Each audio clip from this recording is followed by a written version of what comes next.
আসসালামু আলাইকুম রহমতুল্লাহি বারাকাতুহু। আজ ২রা মুহররম, আষাঢ় মাসের ১৪ তারিখ। আজকের হাদিস আলোচনা। আজকে বিষয় হলো ভালো কাজে উৎসাহ দানের অফুরন্ত সওয়াব। প্রিয় ভাই ও বোনেরা, রাসূলুল্লাহ সাল্লাল্লাহু আলাইহি ওয়াসাল্লাম এক অমূল্য বাণী দিয়েছেন, মান দাল্লা আলা খাইরিন ফালাহু মিসলু আজরি ফাইলিহি। অর্থাৎ, যে ব্যক্তি কোনো ভালো কাজের পথ দেখায় তার জন্য রয়েছে সে কাজ সম্পাদনকারীর মতোই সওয়াব। সহিহ মুসলিমের 1893 নম্বর হাদিস।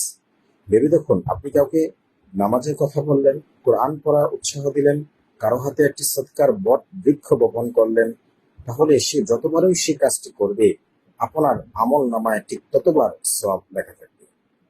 আপনি হয়তো দূরে, এমনকি দুনিয়াতেও নন, তবু আপনার নামে বয়ে আসছে পুণ্যের ধারা। তাই আসুন, নিজে ভালো কাজ করি এবং অন্যকেও উৎসাহিত করি। হোক তা একটি হাদিস শেয়ার করা, একটি দোয়া শেখানো, কিংবা একজনকে মসজিদে নিয়ে আসা। ভালো কাজের দাওয়াত দিয়ে চিরস্থায়ী সওয়াবের অংশীদার হয়ে উঠুন। আল্লাহ সুবহানাহু ওয়া তাআলা উপরোক্ত হাদিসের উপর আমাদের আমল করার তৌফিক দান করুন। আমিন।